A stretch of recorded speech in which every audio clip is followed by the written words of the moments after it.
एक बार फिर से आप सभी का स्वागत है। हम अध्ययन कर रहे हैं गलातियों के नाम पौलुस प्रेरित की पत्री का। अब समय है कि हम उसके चौथे अध्याय और उसके 21वें वचन से आगे का अध्ययन करें। तो मेरे प्यारे भाई बहनों, यहां पर जब 21वें वचन से लेकर लास्ट 31वें वचन तक का जब हम अध्ययन करते हैं तो यहां पर पौलुस व्यवस्था को मानने वाले और जो स्वतंत्र व्यवस्था यानी विश्वास को मानने वाले हैं उनकी तुलना सारा और हाजिरा के साथ की है। ये वही सारा और हाजिरा हैं जिनके विषय में हम उत्पत्ति में पढ़ते हैं। और मैं चाहूंगा कि अगर आप इसे और ज्यादा डिटेल में जानना चाहते हैं तो आप उत्पत्ति की पुस्तक उसका 16वां और 17वां अध्याय पढ़ सकते हैं। और मेरा विश्वास है कि आप में से बहुत सारे भाई बहन, यहां तक कि ज्यादातर भाई बहन सारा और हाजिरा के विषय में जानते होंगे। यदि कोई भाई बहन नहीं जानते हैं तो उत्पत्ति की पुस्तक 16वां अध्याय और 17वां अध्याय पढ़ सकते हैं। तो मैं आपको वैसे भी बताना चाहूंगा, सारा और हाजिरा हम देखते हैं, जो सारा है वो इब्राहिम की पत्नी है और हाजिरा जो है सारा की दासी थी। और जब बहुत समय तक काफी उम्र होने के बावजूद भी सारा को कोई जो है संतान नहीं होती है, तब सारा जो है हाजिरा को, अपनी दासी को इब्राहिम को देती है ताकि वो उसके द्वारा उसकी संतान को उत्पन्न कर सके। और उसके द्वारा जो है एक पुत्र उत्पन्न होता है जिसका नाम है इस्माइल। और उसके बाद परमेश्वर जो है सारा से कहते हैं कि नहीं, मैं इब्राहिम के वंश की जो प्रतिज्ञा है वो मैं इब्राहिम के जो उसकी पत्नी है उससे जो उत्पन्न होगा वंश, उससे ही उसका वंश कहलाया जाएगा। तो वहां हम देखते हैं कि सारा को भी परमेश्वर ने क्या किया, उसके बाद जो है संतान की आशीष दी और उनके भी एक पुत्र उत्पन्न हुआ जिसका नाम इसहाक है। और इसहाक के द्वारा ही सारा जो वंश है, जो प्रतिज्ञा किया हुआ वंश है, वो इसहाक के द्वारा ही किया गया है। तो वहां पर हम देखते हैं कि जो जेन्युइन जो वंश है वो इसहाक है, क्योंकि पति पत्नी के रूप में जो हुआ है। और जो हम स्वतंत्र कहेंगे जिसे पत्नी के द्वारा जो वंश है वो इसहाक के द्वारा हुआ। और दूसरा वंश हम देखते हैं इब्राहिम का, जो दासी के द्वारा हुआ है, हाजिरा के साथ हुआ है, इस्माइल के द्वारा, जो बड़ा पुत्र भी हम जिसे कह सकते हैं। लेकिन जो असली पुत्र है, जो स्वतंत्र का पुत्र है, जो पत्नी का पुत्र है, वो जो है इसहाक है। तो यहां पर उन दोनों का ही उदाहरण यहां पर पौलुस दे रहे हैं कि जो दासी से उत्पन्न हुआ है वो उसे हम कहते हैं वो शारीरिक रीति से जन्मा है, और जो स्वतंत्र स्त्री से जन्मा है वे प्रतिज्ञा के अनुसार जन्मा है।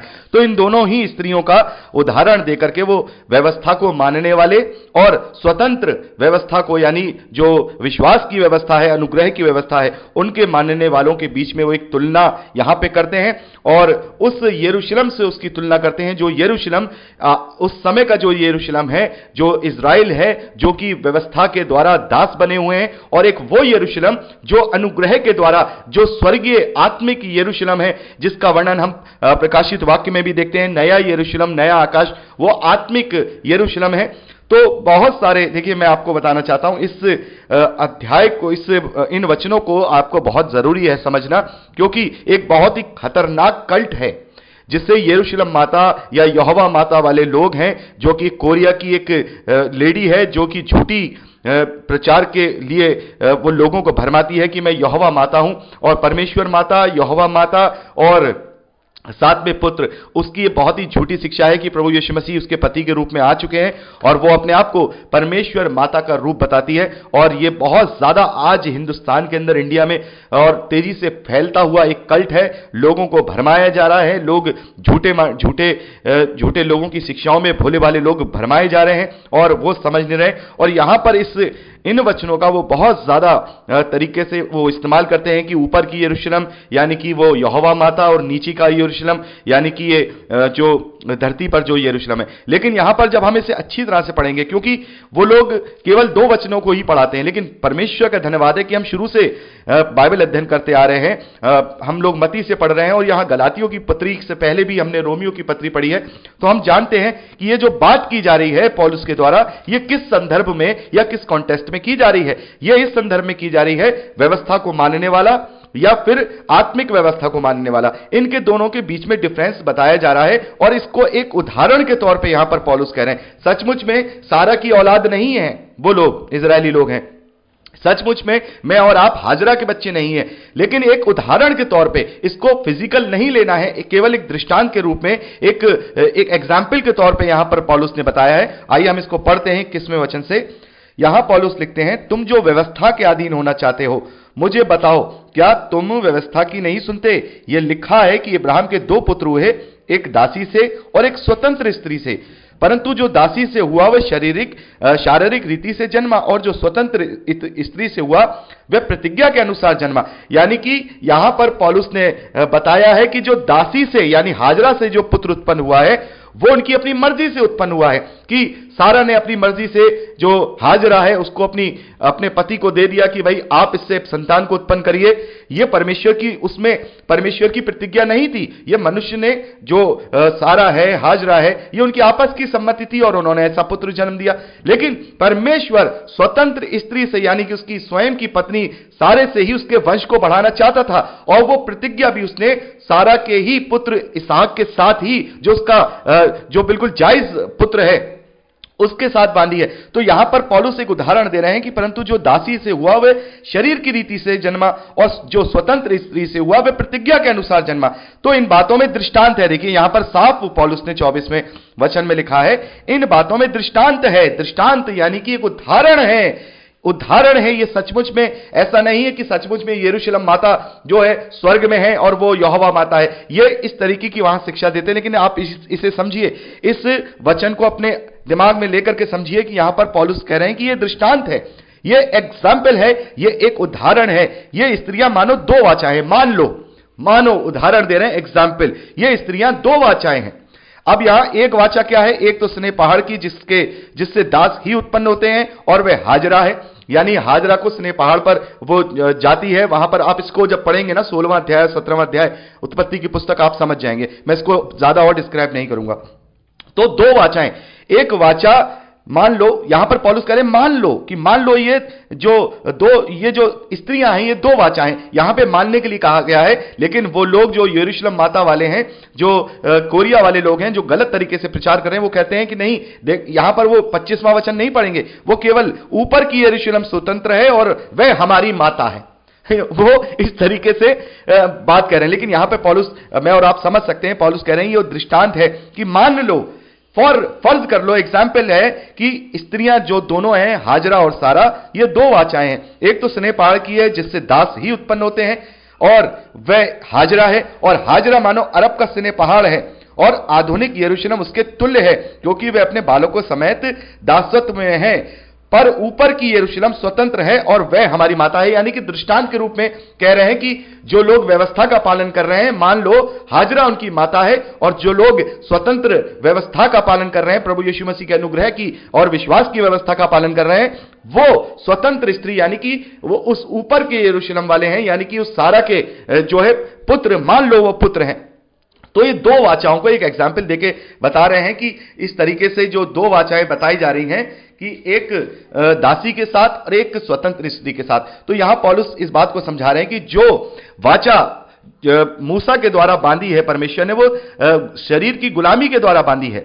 वो शरीर की गुलामी से ही धार्मिकता उत्पन्न होती है, उसकी धार्मिकता शरीर की गुलामी से होती है। लेकिन जो सच्ची प्रतिज्ञा परमेश्वर ने पूरी धरती के साथ बांधी है, वो अपने पुत्र के साथ बांधी है, अपने इकलौते पुत्र के साथ बांधी है। और उसके द्वारा दिया गया जो विश्वास का व्यवस्था है, अनुग्रह का व्यवस्था है, उससे ही हम धर्मी ठहरेंगे, और हम इस प्रकार से स्वतंत्र हैं, हम इस प्रकार से स्वतंत्र स्त्री के वंश हुए। तो यहां पे पौलुस समझा रहे हैं कि जो लोग प्रभु यीशु मसीह पर विश्वास करते हैं, वो सही मायने में इब्राहिम के वंश और उसकी प्रतिज्ञा के वारिस हैं, जो कि उसकी प्रतिज्ञा सारा के द्वारा हुई है। यानी स्वतंत्र स्त्री के द्वारा जो स्वतंत्र लोग हैं, वो उसके असली प्रतिज्ञा किए हुए हैं। लेकिन जो अपने आप को दासत्व में फंसाएंगे, जो अपने आप को गुलामी में फंसाएंगे, तो इसका मतलब यह है कि वो दास स्त्री से जन्मे हुए अभी तक दासत्व में ही फंसे रहेंगे।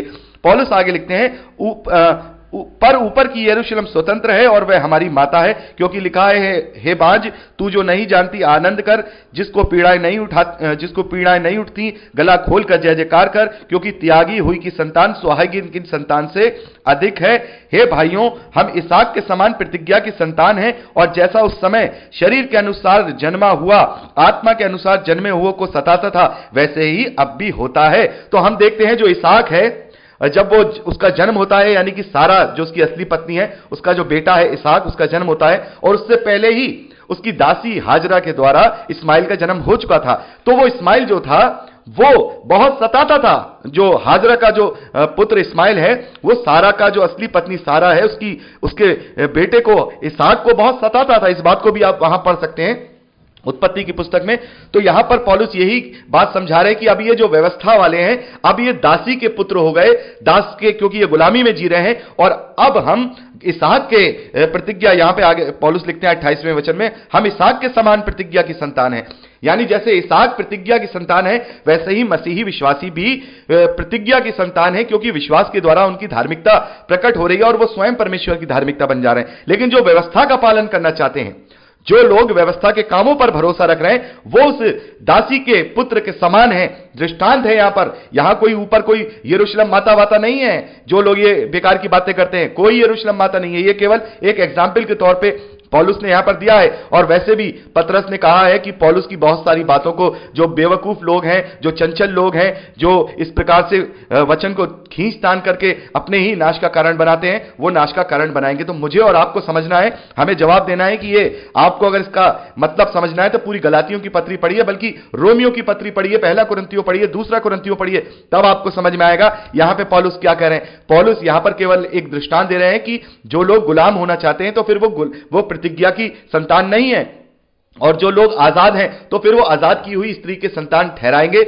मैं और आप जो मसीही विश्वासी हैं, वो इसहाक के समान प्रतिज्ञा की संतान हैं। और जैसा उस समय शरीर के अनुसार जन्मा हुआ आत्मा के अनुसार जन्मे हुए को सताता था, यानी कि जो इस्माइल था वो इसहाक को सताता था, वैसे ही ये जो व्यवस्था पर पालन करने वाले लोग हैं, आज हम स्वतंत्र लोगों को, जो विश्वास की व्यवस्था पर चलने वाले हैं, ऐसे लोगों को सताते हैं। यहां पौलुस आगे लिखते हैं, परंतु पवित्र शास्त्र क्या कहता है, दासी और उसके पुत्र को निकाल दे, क्योंकि दासी का पुत्र स्वतंत्र स्त्री के पुत्र के साथ उत्तराधिकारी नहीं होगा। इसलिए भाइयों, हम दासी के नहीं परंतु स्वतंत्र स्त्री के संतान हैं। तो यहां पर पौलुस ने यह उदाहरण देके कह दिया है कि व्यवस्था और विश्वास दोनों एक साथ नहीं चल सकते।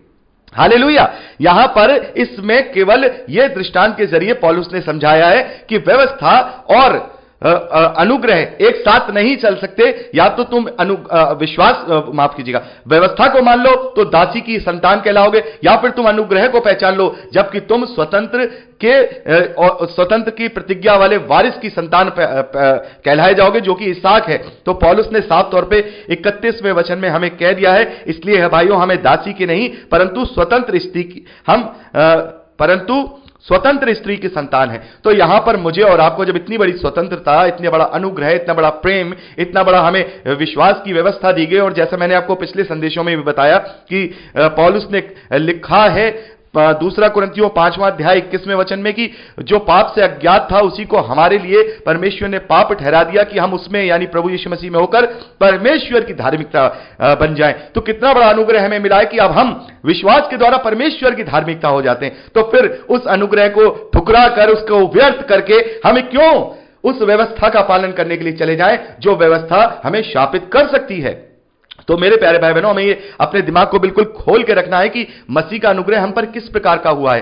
तो व्यवस्था के काम और धार्मिक अनुष्ठान और परंपराएं हमें धर्मी सिद्ध नहीं करेंगी, बल्कि अपने विश्वास को पूर्ण करने के द्वारा हम धर्मी सिद्ध होंगे। हमारी धार्मिकता उसी से सिद्ध होगी जब हमारे अंदर प्रेम होगा, जब हमारे अंदर दीनता होगी, जब हमारे अंदर कृपा होगी, जब हमारे अंदर भलाई होगी, परमेश्वर के वचन का आनंद होगा। तो यहां पर 21वें वचन से लेकर 31वें वचन तक इसी बात को पौलुस ने समझाया है। और जो लोग इस प्रकार से आते हैं, गलत गलत बातों को लेकर के आते हैं, उन्होंने अभी पवित्र शास्त्र पढ़ा नहीं है। अगर पढ़ा भी है तो उसको शैतान के भरमाने में आकर वो लोगों को भरमाना चाह रहे हैं, लोगों को उनके रास्ते से भटकाना चाह रहे हैं। तो यहां पर हमने देखा कि पौलुस ने बहुत ही अच्छी तरह से सभी एग्जाम्पल्स को दे करके यह समझाया, विश्वास और व्यवस्था एक साथ नहीं चल सकते, क्योंकि अगर विश्वास है तो फिर व्यवस्था का पालन नहीं है, और अगर व्यवस्था का पालन है तो फिर तुम्हारा विश्वास पूर्ण नहीं है। तो यहां पर विश्वास और व्यवस्था एक साथ कोई नहीं जोड़ सकता। जैसा कि आजकल सो कॉल्ड जो प्रचारक हैं, जो झूठे प्रचारक हैं, वो ये कोशिश कर रहे हैं कलीसियाओं में इस प्रकार का घोल मिल करने की कि विश्वास और व्यवस्था को मिला दिया जाए, लेकिन विश्वास और व्यवस्था अगर मिलेंगे तो प्रभु यीशु मसीह के क्रूस का हम अपमान करेंगे, उससे व्यर्थ करेंगे जो हमें अनुग्रह मिला है। तो मेरे प्यारे भाई बहनों, यहां पर हमने चौथे अध्याय का अध्ययन कंप्लीट कर लिया और अगले संदेश में अब हम 5वें अध्याय से आगे का अध्ययन करेंगे। प्रभु आपको बहुत आयत की आशीष दे। Praise Lord.